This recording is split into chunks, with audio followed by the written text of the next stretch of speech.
Hi there. Thanks for cutting us on. We're breaking into our normal CBS News Miami stream for a special report.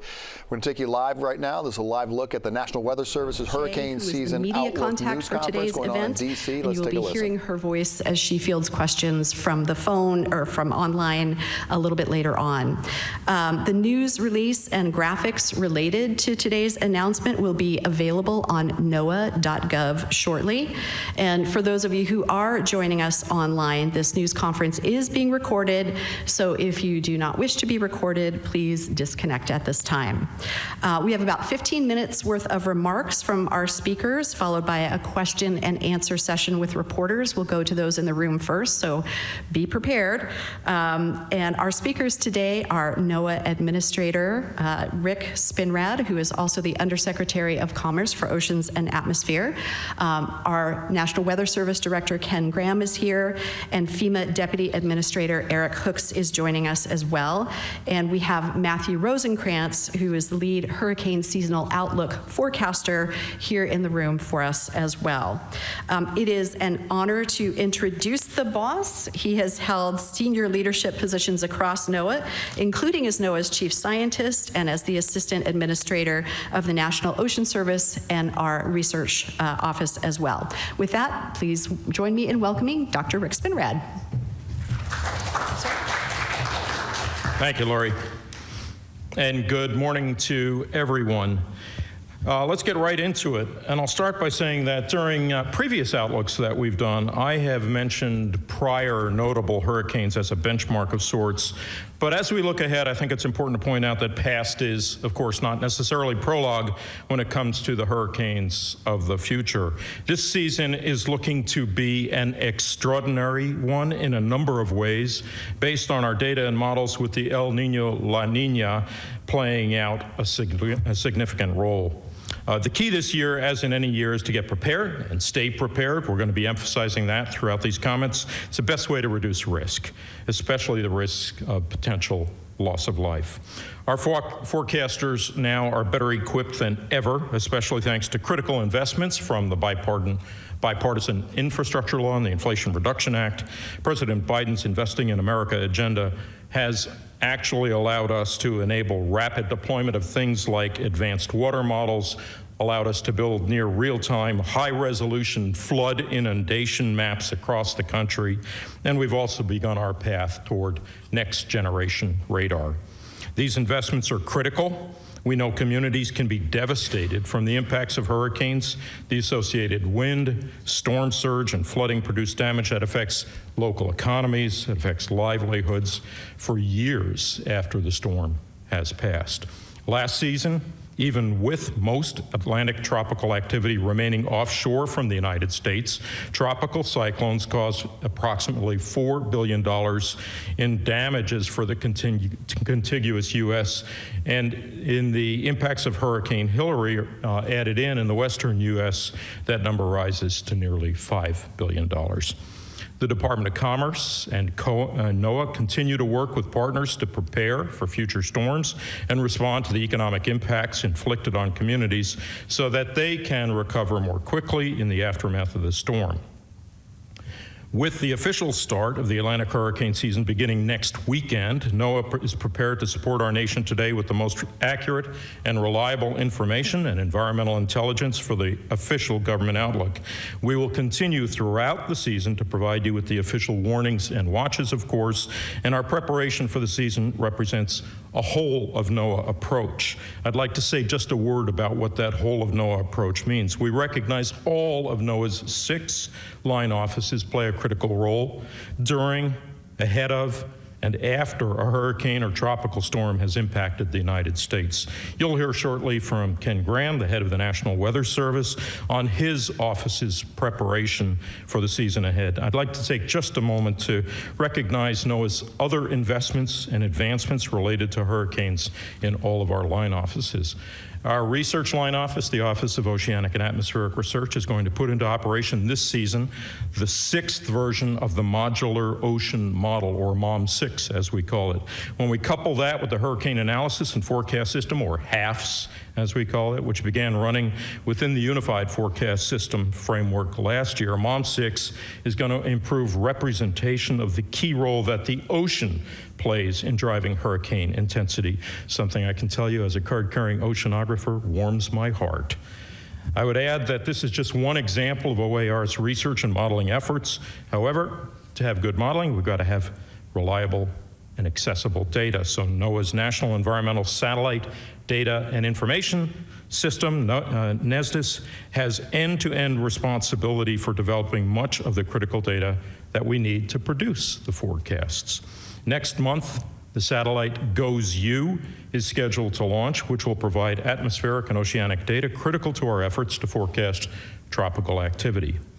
NOAA's National Ocean Service supports and strengthens preparedness, response, and recovery efforts to improve community resiliency.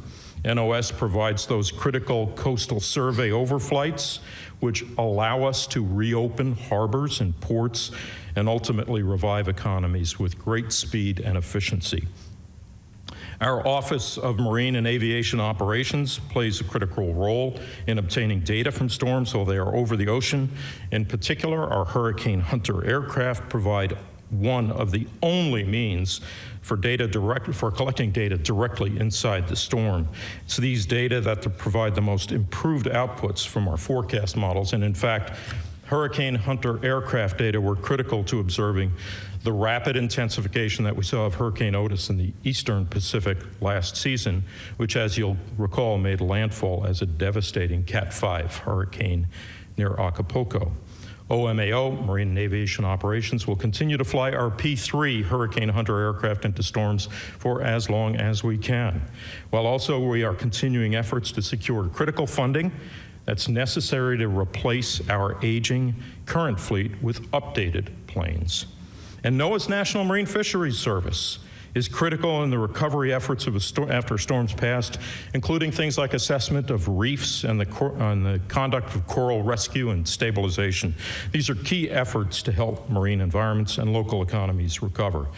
Let me just say a quick word about our partnerships, too. That was my run-through on the internal, the introspective aspect, but preparing for and responding to hurricanes requires that we at NOAA work closely with our partners in the federal government, the private sector, state governments, local jurisdictions, and of course, NGOs and academia. And I'm delighted today to be joined by the FEMA Deputy Administrator, Eric Hooks, who will have an opportunity to share with you some of the perspectives from FEMA in just a few moments. Our two agencies, NOAA and FEMA, work very well together. We've got NOAA liaisons at FEMA National Headquarters. FEMA has liaisons presently at several Weather Service centers, including the National Hurricane Center in Miami. We value our partnership with the U.S. Navy to help fill critical observational gaps, for example, by providing gliders. Navy gliders provide critical data, important in improving our forecast models with inputs from data sparse areas and at times where it's hard to collect the kind of data that we need as we see hurricanes growing and strengthening. Last year, the U.S. Air Force flew a total of 93 missions with their C-130Js during the hurricane season, providing extremely valuable information from within storms coupled with our own P3 flights. We also work closely with many other nations, including operating Hurricane Hunter aircraft, our own Hurricane Hunter aircraft from Barbados and Curacao.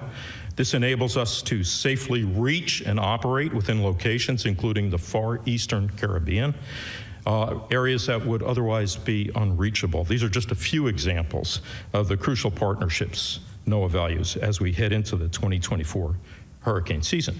So, where do we stand today?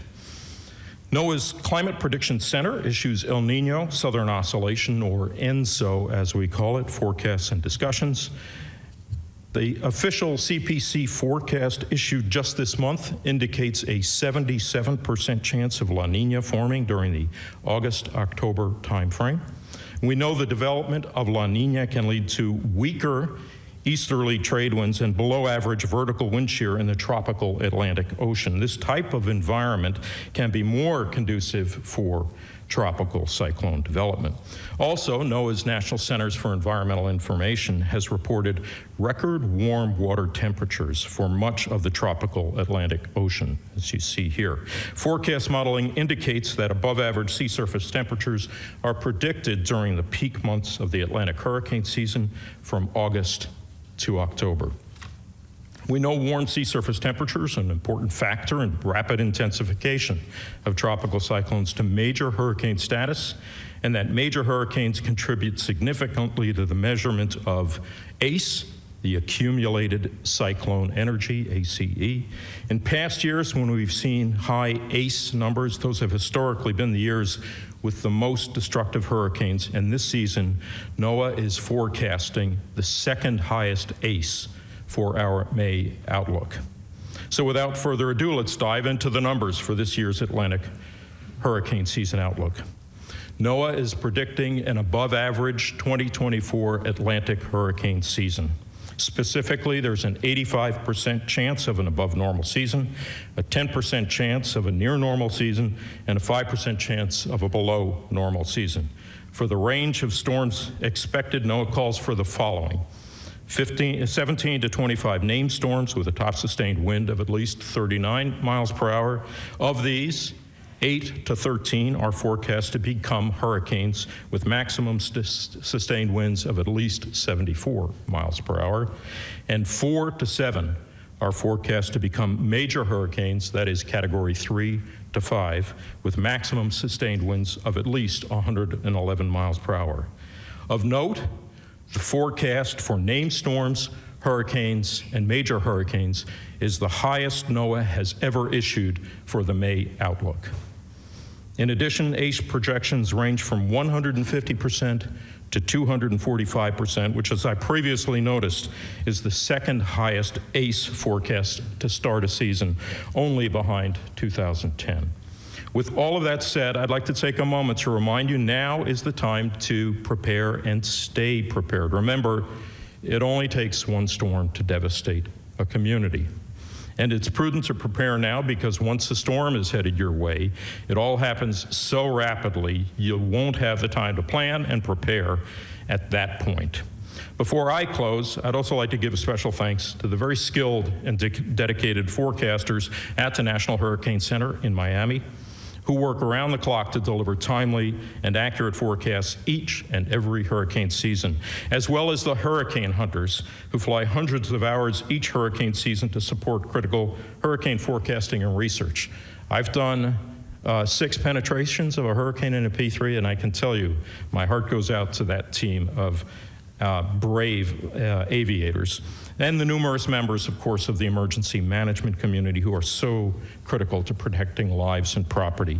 The experts at the Climate Prediction Center who develop seasonal outlooks, including this hurricane season outlook, who use a number of tools to help decision makers, emergency managers, and the public when preparing for the season ahead. And finally, the dedicated forecasters throughout the National Weather Service who work around the clock, 24/7, 365, in every single U.S. community to provide weather forecasts and warnings upon which every person in the nation depends. The dedication of these public servants quite literally saves lives, safeguards our communities, and businesses. We need this entire team of top skilled experts to produce the NOAA seasonal outlook, which is the official outlook for the federal government. And now it's my pleasure to introduce the head of the National Weather Service, the director, Ken Graham. Ken, the floor is yours.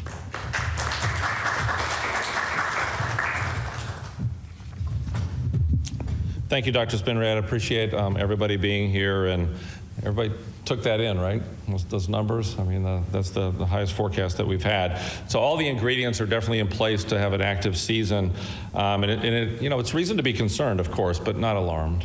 Okay, so we need to use this time to our advantage to really be prepared for the hurricane season. And if you think about a hurricane threatening, definitely got to take the time to plan and be ready for it. You know, once it's headed your way, it becomes really stressful, and you need to be ready way ahead of time, and especially under short notice. And I want to call out somebody. I want to thank Matt Rosenkrantz right there at the end of the table. There's a lot of computers that crunch this stuff. And we work across all the line offices to come up with the numbers that you've seen. But Matt leads that effort. So Matt goes through this. He really looks at everything, and those he comes up with the final numbers. So I give you a big old shout out for your leadership and making sure we have this done. You don't always get to see the folks behind the scenes, but nothing runs without people like Matt. So thank you very much. In all these fancy numbers and stuff, there's a human behind this stuff. So appreciate it. So you heard the seasonal forecast for 2024, and it's expected to be busy. And a couple reminders. You look at these numbers, and you've heard. I've seen a lot of familiar faces. You've heard me thousands of times say some of these stats, but we need your help. We need you to help us communicate what the real impacts are. So we need the folks in the media, emergency management, across FEMA and the emergency managers to really remind people what the actual impacts are. And it's important to keep talking about these every season. So busy or not, it only takes one storm to make landfall or one to even get close to you to be a busy season, right? So there could be many storms like we're predicting, but it's that one that reaches you, and that could be a busy season. So we need everybody to be completely prepared. And I think it's important to remember it's about the impacts, not the category. And everyone's heard me say that a lot. The Saffir-Simpson scale measures the wind, right? But it's actually those other impacts. It's the water. Please help us communicate the dangers of water. This is a very critical thing. I've 30 years been saying this, and we're making headway on this, but we need you to every single year remind people. And we looked at 2013 to 2023 to really reevaluate some of the numbers and where we see the most fatalities. 90% of fatalities result from water. And if anybody wants to make the bumper sticker, I'll start putting them on cars across this country. 90% of fatalities occur from the water, okay? Most of those are fresh water from heavy rainfall, 57%. And if you take the fresh water, you take half of those are in automobiles. It's preventable, okay? So turn around, don't drown. We need to keep spreading the word about those and how people lose their lives in these storms. 41 storm surge fatalities took place in Hurricane Ian, and that's a reminder of the great loss of life that we can get from these big storms and storm surge. Historically, and you remember for a long time we talked about storm surge causing the most fatalities. We've talked about that. We worked really hard to really get the word out on storm surge. In fact, we actually have a special warning out for storm surge, separating the storm surge warning from the actual wind warning. And we've actually reduced fatalities from storm surge because we were allowing officials to evacuate vulnerable areas earlier. The threat's still there, but we're actually making a dent in this. We have a lot more work to do. Since 2013, we've seen more fatalities from surf and rip currents than we have from wind and storm surge. Okay, so let's keep spreading the word about the rip currents. Don't be out there in the water when these systems, don't surf taking advantage of the big waves. Let's not do that because we're losing people every year. So help us spread the word on that as well. So remember, you always got to run from the water, hide from the wind. Impacts aren't just coastal, they occur well inland. So those in the media well inland, please spread the word that these tropical systems is not just a coastal thing. You get a lot of impacts inland. And look at the stats. You look back at certain hurricanes. I was thinking about it yesterday. We've had more direct fatalities during Hurricane Camille in Virginia than we did where the landfall was in Mississippi. That was a Category 5. It was that inland rain. So we look at even more modern, more direct fatalities during Hurricane Ida in New York City than we had in Louisiana, where the direct impact was there. However, we had more indirect fatalities in Louisiana following the storm, right? The dangers aren't over once the hurricane passes, and that's something we need a lot more communication on as well. Look at Hurricane Florence, North Carolina, South Carolina, and I know, Eric, you're familiar with that storm, very close when you were in North Carolina. 100 miles inland, we had river flooding and heavy rainfall flooding where we lost lives hundreds of miles inland, okay? So hurricanes impact far beyond the coast. Be aware and prepared no matter where you live. The threat isn't over after the storm. I can't stress this enough. And we look since 2013, the direct fatalities from these tropical systems were 455 from the rain, the storm surge, and the wind. Indirect fatalities during this same period of time, 418. You see what I'm saying? So take that in when you think about the dangers aren't over when the storm passes. And a lot of those fatalities are just cleanup. Right, it's going out too early. Please listen to those local officials. They know what they're talking about, right? Listen to those local officials. And a big one, you look at Hurricane Laura, you think about the category that we had there, we had an 18-foot storm surge in Louisiana. We lost more people from improper use of generators than we did storm surge. Please help us remind everybody to use generators correctly, outdoors, not indoors, away from open windows and that sort of thing, because we lose a lot of lives from these things. So that's a big one that we need to remember. Another one is, and I know people have heard me say this before, you know what, these storms, they don't really care about your timelines. You know, we have a lot of timelines in this country on how we evacuate and how we get ready, and you look at statistics and you look at rapid intensification, you look at some of these storms, these tracks have been remarkably accurate, right? You look at our accuracy, it's been incredible. The intensity is catching up, and we've made some big strides in the last 4 or 5 years in intensity. In fact, you look at the last few years, Hurricane Center's made incredible accurate predictions from these rapid intensifying storms in advance. So not long ago, we didn't think that was possible, but we're doing it, right? It's the data going into it. It's the hurricane hunters, as Dr. Spinrad mentioned. It's remarkable how far we've come. Since the year 2000, we've cut the track error by 64%, and we've cut the intensity error in half. It's not bad, right? A lot of investments go into that to make that happen. But here's what I really want you to remember. And I just took category 5s. I could look at 4s. I can look at all the strongest storms. Every category 5 storm that made landfall in the United States in the last 100 years, ready, is a tropical storm or less 3 days prior. The big ones are fast, right? And you look at a season like this where, you know, you could see some pretty strong storms with this forecast. In the last 100 years, every single one of these big storms, Cat 5s, were a tropical storm or less 3 days prior, and several didn't even exist 3 days prior, all right? That's why I'm saying they don't care about our timelines. Preparedness is absolutely everything. On those category 5s, the average lead time was 50 hours. Preparedness, got to be ready for these storms. We got some new things I'm proud of. We got a new cone. What do you think of that? That's a hot topic. Everybody likes to ask, right? Everybody's like, what about the cone? There's always questions about cones. So I'm proud to say we're doing something about it. You can't just go wild with the cone, because everybody does recognize it. So we're trying to improve it based on feedback. Remember, the cone itself is a cone of error. It's where we think the center of the storm is going to be 2/3 of the time. What about the other 1/3? Outside the cone, right? So it's a statistical analysis of where we think where the storm's going to be. So what we're trying to do here, and here's an example of it on the screen. It's a new cone. So you're going to still have the cone of uncertainty with a statistical analysis, but at the same time, we're also going to put our watches and warnings. We're going to put the impacts on the map. And this is a way that we can show everyone in the public and give everybody in the media a graphic to show, to say, wow, there's sure a lot of impacts outside that cone, right?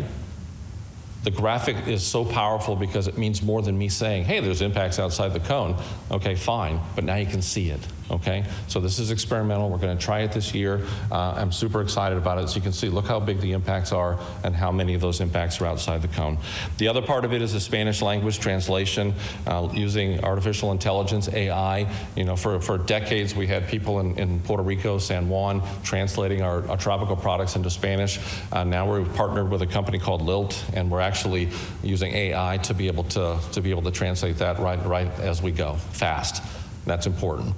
And we have humans that get in there and correct it, and then the AI remembers that correction, and there you go. It's able to fix any errors that we have, because there's a lot of dialects when you look at all the countries we serve across the globe. So I'm going to wrap it up. Got to be prepared is the big takeaway. And hey, we're getting ready. How about you? Right? So let's get everybody ready for this hurricane season. We've been through some pretty tough seasons. We're going to get through this without a doubt. And speaking of being ready, we think about what FEMA does for a living, and an incredible partnership that the Weather Service and NOAA has with our partners at FEMA. You think about federal agencies working together. We're side by side all the time in what we do, and just to really appreciate that relationship. So I want to hand it off to my friend, FEMA Deputy Administrator Eric Hooks. All right, you were just listening to the National Weather Service's 2024 hurricane season outlook, the predictions. Right now, we're tossing things over to next weather meteorologist Gonzalez and Dave Warren. But first, we want to begin with Lisette and a closer look at what we are expecting. Yeah, when we take a look at these numbers, it is quite extraordinary, as folks at NOAA are mentioning, in terms of the predictions for the upcoming Atlantic hurricane season. In fact, NOAA predicting its highest May outlook. As you can see, Normally, on average, we should be experiencing 14 named storms. Instead, NOAA is forecasting an above average, extremely active season with 17 to 25 named storms. That would be max sustained winds of at least 39 miles per hour or stronger. Hurricanes, on average, we see 7, and NOAA is forecasting 8 to 13 hurricanes, which that would mean maximum winds of at least 74 miles per hour or stronger. 3 major hurricanes is what we typically see in an average Atlantic hurricane season. NOAA is anticipating 4 to 7 major hurricanes, and that would entail max sustained winds of at least 111 miles per hour or stronger. So these numbers are quite impressive and a little scary, but one of the key messages that the director of the National Weather Service, Ken Graham, has repeated over and over is that regardless of these numbers, it only takes one. It's something we remind you of every year. And of course, we're going to tell you again that you need to prepare. And now is the time to get ready. When we take a look at Colorado State University's forecast, also anticipating an above average and very active season. So Colorado State University is expecting 23 named storms, 11 hurricanes, of which 5 could potentially become major hurricanes. So when we took a look at these numbers, it just reminds us that we do need to get our hurricane kit, our plan in place now, as we're only days away from the official start of hurricane season, which kicks off on June 1st. And of course, Ken Graham also mentioning some of the environmental factors that are leading to these predictions, including things like above average sea surface temperatures, La Nina. But for more on the reasons why forecasters are expecting such an active season, we have meteorologist Dave Warren here to explain. Yes, Lisette, they said extraordinary season is the forecast, but one thing they didn't say is any surprises here, because the conditions that they are using to make this forecast, they've been there, and the conditions that will be developing, well, they're expected to develop here. So first, the headlines from the forecast that she just showed you: record warm ocean temperatures, they continue in the tropical Atlantic. Now, we've had an El Nino pattern in the Pacific, but that is forecast and is becoming La Nina. When you get a La Nina hurricane season, you have less wind shear and typically more storms, which can continue to organize and eventually become organized into these tropical systems here. La Nina itself is when you get cooler than average ocean temperatures here in the Pacific. They've been warmer than average, but now we're transitioning to this below average temperatures. What that means for us here across Central America into the Caribbean and the Atlantic here is you get less wind shear, less stability. Now, more wind shear can rip apart the storms. More stability keeps the storms from developing here, but we're looking to see this transition now. The hostile winds shift north, so this entire area is where we see these less wind shear and the conditions that are more favorable for development. Doesn't mean you can't get a storm when there's an El Nino year. It doesn't mean that we'll have a lot of storms here with La Nina, but overall, the general pattern looks to be a bit more favorable here for these storms developing. Now, we're seeing the transition happen now. If you're in the red, you're seeing El Nino. If you're in the blue, it's La Nina. The current condition there is actually the last 3 months, February, March, and April. So we've peaked. We're dropping. The concern here is once we get to about August, September, October, we'll be down here with that La Nina developing. So we're watching how this develops. It's forecast to develop. It's already seeing the water cool, the pattern taking shape here. That is something that we continue to watch. 80 degrees is typically where you see things warming up. That is when the hurricane season begins. We're already there. In fact, much of the tropical Atlantic seeing these very warm water temperatures. Red is above average, and that is pretty much over this entire main development region here. It's been like this. It will continue to be like this here. Above average temperatures is what we were seeing. That was one of the big impacts, the big headlines from this forecast, in addition to that La Nina developing here. So very warm water temperatures already in place. Now, initially, we get the Saharan dust coming off the Atlantic, so the place to look in June is in the Gulf of Mexico, the Caribbean here. Typically, these are the June tropical hot zones here with the named storms and the hurricanes. So we continue to monitor this with the information in. It is looking like it's an extraordinary season, but the conditions have been in place. There's no surprises. We've been expecting numbers like that. This will be the place to look here, at least as we start the season here on June 1st. Keith? Okay, Dave, Lisette, thank you. And thank you very much for watching this hour. We'll have much more on this coming up today at noon, as well as on our website, cbsmiami.com. And if you wanted more of our hurricane coverage, next Thursday at 7 p.m., our next weather team will be breaking down what you need to know to keep you and your family safe this hurricane season at home, whether it's work or even at school, when a storm is on its way. We're going to be answering your questions and giving you the tips that you need to know. We hope to see you there.